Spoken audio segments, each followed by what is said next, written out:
बिस्मिल्लाहिर्रहमानिर्रहीम। अस्सलामुअलैकुम। सच्ची कहानियों में खुश आमदीद।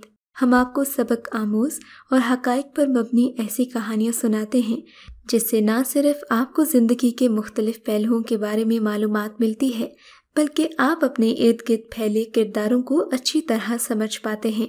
हमारी कहानियों का मकसद आपको आगाही देना है, इसलिए किसी भी कहानी के बारे में कुछ भी लिखने से पहले हमारी पूरी कहानी को सुन लीजिए। चलिए शुरू करते हैं आज की कहानी। जलील आज 7 साल बाद जेल काट कर निकला था। ये सज़ा उसने बेगुनाह होने के बावजूद काटी। हुआ कुछ यूं, एक दिन कॉलेज में एक लड़का दौड़ता हुआ उसे बैग में कुछ पकड़ा कर भाग गया। पीछे पुलिस थी। इन्होंने जलील को धर लिया। उसने लाख बेगुनाह होने का कहा, मगर वो पाकिस्तानी पुलिस थी। उन्होंने उसे मारा और इकरारे जुर्म करवा कर जेल में भेज दिया। 7 साल के लिए जेल में जलील को तीसरे साल पता चला कि उसका बाप इस दुनिया से ख्वाबों में जलील को वकील बनते देखकर चला गया। उसे पता चला था कि उसकी माँ लोगों के घरों में काम करती है। वो अपने माँ बाप का एक ही तो बेटा था। आज 7 साल बाद वो जेल से रिहा हुआ तो बाहर बहुत कुछ बदला हुआ था। जलील ने अपने आप से वादा किया था कि जेल में उसने जो कुछ सीखा जेल छोड़ देगा तो बाइज्जत जिंदगी गुजारेगा। मगर उसे पता था उसे नौकरी नहीं मिलती और उसका माजी सभी जानते थे। उसने रास्ते में घर की एक तरफ चलते हुए मार्केट में 3 अफराद के बटवे निकाले। वो जेल से ये फ़न भी सीख कर निकला था। जेल तो जराइम पेशा अफराद के लिए एक तरबियत गाह है। उसने एक वीरान जगह पर रकम निकाल कर बटवे फेंक दिए। बटुओं से काफ़ी रकम निकली थी। अब वो घर की तरफ रवाना हो गया। घर उनका अपना था। रिक्शा तेज़ रफ्तार से सफ़र कर रहा था। जलील की नज़रों से वही मंजर गुजर रहे थे जो पहले उसने देखे थे। वो सोच रहा था वक्त कितना बदल गया है। रिक्शा उसके घर के सामने रुका तो उसने देखा कि उसका घर वैसे का वैसा ही है। 3 मरलों का तो घर था। उसने गौर किया आसपास के घर की पोजीशन उसके घर से कई गुना ज़्यादा बेहतर है। रिक्शे से उतरकर उसने किराया अदा किया और घर की तरफ रुख करके अपने आप को तैयार किया। माँ से सामना करने के लिए उसने आगे बढ़कर दरवाजे की कुंडी खड़काई और साइड पर खड़ा हो गया। थोड़ी देर के बाद दरवाज़ा खुला। उसे अपनी माँ का चेहरा नज़र आया जो बीमार लग रही थी। उसकी माँ ने उसकी तरफ देखते हुए कहा, कौन हो बेटे? उसकी माँ का नाम रहीम था। अम्मा, अपने जलील को नहीं पहचानोगी? जलील ने गमज़दा आवाज़ में कहा। अब उसकी माँ ने उसे गौर से देखा। माँ उसे कहते हुए दोनों बाहें फैलाए उसकी तरफ बढ़ी थी। जलील को गले लगा लिया। माँ और जलील दोनों ही रो रहे थे। दोनों इसी तरह लिपटे हुए अंदर सहन में आ गए। जलील ने माँ को चारपाई पर बिठाया, खुद माँ की गोद में सर रखकर रोने लगा। जलील की माँ भी रो रही थी। जलील ने माँ की गोद से सर उठाया और माँ का चेहरा हाथों में थाम कर बोला, अम्मा, मैं आ गया हूँ। जितना रो लिया है तूने रो लिया। आइंदा तेरी आंखों में आंसू न देखूं। जलील ने माँ के आंसू पोंछे। जलील की माँ ने उसे दुआएं दी। उसी वक्त वो अपनी माँ को जिद करके डॉक्टर के पास ले गया और दवाई लेकर दी। जलील की माँ अब खुश नज़र आ रही थी। जलील ने वापसी पर बहुत कुछ खरीदा, राशन और खाना भी। जलील जानता था उसे नौकरी नहीं मिलनी। उसने चंद लोगों के पर्स उड़ाए और मोबाइल की दुकान डाल ली। उसके घर को भी काफ़ी बेहतर कर चुका था। उसने एक बैठक बनाई और बाकी मकान की मरम्मत भी की। अब वो दिल लगाकर काम करने लगा, मगर लोग उसके घर नहीं आते थे। लोग उससे डरते थे। वो जराइम पेशा शख्स है। लोग उसकी हकीकत नहीं जानते थे। अब वक्त गुजरने लगा। एक दिन जलील घर आया तो बाइक खड़ी करके अंदर को जाने लगा। उसे ख़वातीन की आवाज़ आई। उसकी माँ भी इन आवाज़ों में शामिल थी। उसने बैठक में झांका तो उसे हैरत हुई। वहाँ एक बड़ी उम्र की खूबसूरत खातून और 2 लड़कियों को बैठा देखकर वो मज़ीद हैरान हुआ। जलील ने उन्हें सलाम किया, अस्सलामुअलैकुम। खातून ने मुस्कुराकर उसे सलाम का जवाब दिया। जलील की वालिदा ने उसे देखकर जवाब दिया, ये मेरा बेटा है जलील अहमद, और जलील बेटा ये हमारे हमसाए हैं। साथ वाला मकान किराए पर चढ़ गया है। जलील ने सर हिलाया और बाहर निकल आया। वो सोच रहा था कि आज पहली बार कोई उनके घर आया है। जलील मुस्कुराता हुआ अपने रूम की तरफ बढ़ गया।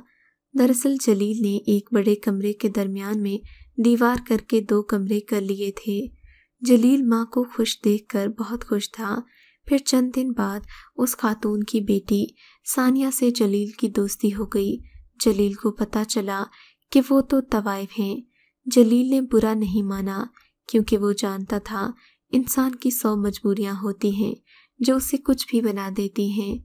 वो खुद भी तो मजबूरियों के बायस ही एक जेब कुतरा बना था। एक दिन जलील सानिया के घर गया तो सानिया अकेली थी। जलील सोफे पर बैठा सानिया को देख रहा था। सानिया बेहद खूबसूरत थी। ऊंचा लंबा कद, सफ़ेद रंगत और भरा हुआ चेहरा, ये तो किसी के भी होश उड़ाने के लिए काफ़ी था। इतने गौर से क्या देख रहे हो? सानिया ने उसकी तरफ देखते हुए पूछा। जलील घबरा गया और बोला, कुछ नहीं। सानिया हंसती, तुम मेरे बारे में कुछ जानना चाहते हो ना? जलील ने इस बात में सर हिला दिया। तो फिर सुनो। वो गोया हुई, जब मैं 18 साल की हुई तो अनपढ़ थी। घर पर बहुत सख्तियां झेली हैं मैंने। मेरे अलावा मेरी 3 बहनें और थीं। कोई भाई नहीं था। बाप हमें मारता, मुसीबत कहता। तब मुझे किसी चीज़ का इल्म नहीं था। न हमें घर से निकलने दिया जाता, न कोई हमारे घर आता।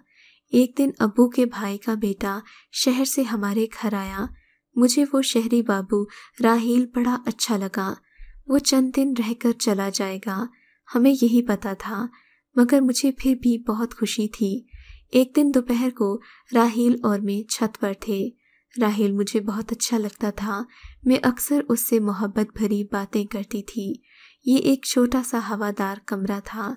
राहील ने उस वक्त मेरे साथ छेड़छाड़ करने की कोशिश की। मुझे इल्म नहीं था। वो जो कहता मैं करती गई। मैं बहुत ही नादान थी। जितने दिन वो रहा, मौका देखकर मुझे छत पर चला जाता। उसकी बातों में मैं भी हर हद पार करती चली गई। मुझे नहीं पता था कि राहील मेरे साथ मुखलिस नहीं है। मैं तो उससे शादी का सोचकर खुश होती थी। उसे अपना होने वाला शौहर मानती थी, जब भी उसकी हर बात मान लेती थी। मगर वो तो जैसे मेरी मासूमियत का फ़ायदा उठा रहा था। फिर कुछ दिन रहकर वो हमारे घर से चला गया। उस दिन मैं बेहद उदास थी। उसने मुझे कहा कि वो देर नहीं करेगा, अपनी जिम्मेदारी कबूल करेगा और कुछ ही दिनों के बाद मेरे घर में मेरा रिश्ता भेजेगा। उसके वादों पर मैं मुतमईन हो गई और उसका इंतज़ार करने लगी। ठीक 3 माह हुए थे। मुझे कुछ उल्टियाँ और चक्कर आने लगे। अम्मी को परेशानी हुई। वो मुझे डॉक्टर के पास लेकर गईं। अम्मा के होशो हवास में भी नहीं था। जब डॉक्टर ने कहा कि मैं माँ बनने वाली हूँ, तो अम्मा की आंखों में हैरत ही थी। वो मुझे मारने लगी। मुझे मार मार कर घर से निकाल दिया। कहने लगी, तुमने हमारा नाम बर्बाद कर दिया। मैं अम्मा को वास्ते देती रह गई। लेडी डॉक्टर ने भी किसी किस्म की मदद करने से इनकार कर दिया था। बस उसके बाद से मैं बेघर हो गई। सारा दिन सड़कों पर फिरती रहती। फिर एक दिन मुझे एक बुजुर्ग खातून मिली, जिसको लोग अब मेरी माँ समझते हैं। इस बुजुर्ग खातून को मैंने एक फरिश्ता सिफ्त औरत समझा था, मगर ये भी ज़माने के हालात से मजबूर थी। ये वो काम करती थी जो शायद मैं मरकर भी करना नहीं चाहती थी, मगर मैं इसकी बेटी बन गई। इसने मेरी तबीयत से जान छुड़ाई और मुझे दुनियादारी सिखाई, फिर पढ़ना लिखना भी सिखाया। फिर ये लड़की शाजिया भी हमारे साथ हो गई। अब हम तीनों माँ बेटियों की तरह रहती हैं। हमने खुद को लोगों के सामने जाहिर नहीं किया कि हम असल में कौन हैं और हमारा आपस में कोई रिश्ता नहीं। मगर तुम्हें सच बताऊं जलील, इंसान की ज़िंदगी में एहसास से बड़ा कोई रिश्ता नहीं होता।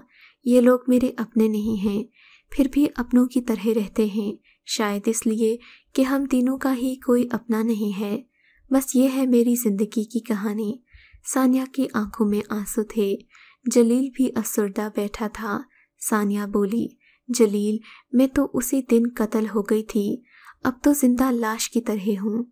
जलील ने उसे दिलासा दिया, दिलजोई की और सोचा कि वो सानिया को अपना जीवन साथी बना लेगा। एक दिन सानिया को घर आए थोड़ी ही देर हुई थी कि बाहर शोर सुनाई दिया। जलील बाहर निकला तो देखा सानिया के घर के बाहर पुलिस और काफ़ी अफराद खड़े हैं। एक मौलवी खड़ा एसएचओ से कह रहा था, एसएचओ साहब, ये शरीफों का मोहल्ला है, सानिया वगैरह तवाइफे हैं, इन्हें खुदा के लिए यहाँ से निकालें, वरना हमारे भी घरों के माहौल ख़राब होंगे, हम भी माँ बेटियों वाले हैं। जलील को बहुत गुस्सा आया था। वो आगे बढ़ा, हुजूम को धकेलते हुए मौलवी के मद्दे मुकाबिल आ गया। एसएचओ शिराज अली खान जलील को देखकर चौंक गया। जलील से वो वाकिफ था, जलील के माजी से भी, और जानता था कि अब जलील वो मासूम जलील नहीं रहा, एक ताकतवर ताल्लुकात का मालिक आदमी है। एसएचओ ने जलील को सलाम किया तो जलील ने सर हिलाकर जवाब दिया और मौलवी की तरफ रुख करके कहा, आपका बेटा हाफिज मोहसिन कहाँ है? मौलवी ने मोहसिन को आवाज़ दी। मोहसिन सामने आया तो जलील ने मोहसिन की तरफ देखकर कहा, परसों रात तुम 10 बजे कहाँ थे? मौलवी का बेटा जलील का ये सवाल सुनकर एकदम घबरा गया। उसके चेहरे पर एक रंग आया और एक गुजर गया। फिर मौलवी साहब ने उससे पूछा, बेटा तुम इतने डरे हुए क्यों हो? बताओ, कल रात 10 बजे तुम कहाँ थे? जलील ने भी फिर से सवाल दोहराया, क्यों नहीं बता रहे मोहसिन कि तुम परसों रात 10 बजे कहाँ थे? जवाब दो। मौलवी का बेटा जवाब न दे सका तो जलील ने बताया, ये क्या जवाब देगा, मैं बताता हूँ कि ये कहाँ था। जलील ने मौलवी की तरफ रुख किया और बोला, आपका बेटा परसों रात इसी घर में था और आप इसी घर को बुरा कह रहे हैं। यही कमाल है, यहाँ के लोग रात को इनके घर आते हैं और दिन को इन्हें बुरा भला कहते हैं। आप अपने गिरेबान में झांकें, पहले अपनी औलाद को सुधारें और फिर बात करें। जलील की बात सुनकर मौलवी भी घबरा गया। एसएचओ मुस्कुराने लगा। जलील ने एसएचओ से मामला रफा दफा करने का कहा। इस तरह चंद दिन के बाद जलील एक मोबाइल के मालिक से मिलने गया। दरअसल उस मालिक ने अपनी कंपनी से नया मोबाइल निकाला था। इस सिलसिले में मीटिंग थी। जब वो दूसरे दिन वापस आया तो पता चला कि सानिया लोग मकान छोड़कर चले गए हैं। उसने सानिया को काफ़ी ढूंढा, मारा मारा उसकी तलाश में फिरने लगा, मगर सानिया उसे नहीं मिली। जलील सानिया की यादों में तड़पने लगा। वो उसे बहुत याद आती थी, उसे जीवन साथी जो बनाना चाहता था। माँ को जलील बार बार शादी का कहती, मगर वो इनकार कर जाता। आखिर एक दिन जलील की माँ बीमार पड़ गई और कुछ ही अरसे के बाद बिस्तर से जा लगी। देखते ही देखते जलील की माँ का इंतकाल हो गया। जलील जो लगा बंधा हुआ था अब वो भी न रहा। उसके अंदाज व इतवार बदल गए थे। एक दिन जलील एक कब्रिस्तान के पास से गुजर रहा था कि उसे पीछे से आवाज़ आई, जलील मेरी बात सुनो। जलील ने बाइक रोकी, पलट कर देखा तो वो सानिया थी। सानिया जलील के पास आई। जलील सलाम दुआ करने के बाद सानिया को लेकर एक पार्क में आकर बेंच पर बैठ गया। सानिया, मैंने तुम लोगों के जाने के बाद तुम लोगों को बहुत ढूंढा। जलील ने शिकवा किया। क्यों ढूंढ रहे थे जनाब? सानिया ने मुस्कुरा कर कहा। सानिया, पता नहीं कब मैं तुमसे मोहब्बत करने लगा हूँ। अम्मी के जाने के बाद मैंने शादी नहीं की क्योंकि मैं तुम्हें बहुत मिस कर रहा था। जलील ने हिम्मत करके कहा। ओ, अम्मा जी को क्या हुआ था? सानिया ने फिक्रमंदी से पूछा। अम्मा बीमार थी सानिया, मेरा साथ छोड़ गई। जलील ने जवाब दिया, मगर उसकी आंखों में नमी उतर आई थी। ये सुनकर बहुत अफसोस हुआ जलील। अल्लाह पाक उन्हें जन्नत में जगह दे, आमीन। सानिया ने कहा तो वो उसके चेहरे को देखकर बोला, सानिया तुम मुझसे शादी करोगी? जलील ने पूछा। जलील, तुम मेरा माजी जानते तो हो, फिर भी मुझसे शादी करोगे? सानिया ने पूछा। हाँ सानिया, जलील ने मुख्तसर सा जवाब दिया। सानिया ने हाँ में सर झुका दिया। वो भी राजी हो गई थी। गुनाह की जिंदगी से तो वो भी तंग आ गई थी। जलील ने सानिया का नाम बदलकर साइमा रख दिया था और फिर कुछ ही दिनों के बाद सानिया जलील की दुल्हन बनकर उसके घर में आ चुकी थी उसका आंगन तो जैसे चमक उठा था। सानिया, जिसे अब लोग साइमा के नाम से जानते थे, नहीं जानते थे कि ये दोनों ही एक दागदार माजी के मालिक हैं। मगर इन लोगों ने एक दूसरे की बुराई समेत कबूल किया था, और शायद यही इन दोनों के रिश्ते की खूबसूरती थी कि ये कभी भी एक दूसरे के माजी में नहीं झांकते थे, बल्कि हमेशा एक दूसरे की अच्छाई को अच्छा जानकर उसे ही गनीमत जानते थे। अगर यही उसूल ज़माना भी अपना ले तो शायद जलील और सानिया जैसे लोग इस माशरे में अपना वजूद ही न रखें। आपको अगर ये कहानी अच्छी लगी है तो इस वीडियो को लाइक कीजिए और इस तरह की मज़ीद कहानियाँ सुनने के लिए हमारे चैनल को ज़रूर सब्सक्राइब कीजिए। कहानी सुनने का शुक्रिया। आपसे मुलाकात होगी अगली वीडियो में। तब तक के लिए अल्लाह हाफ़िज़।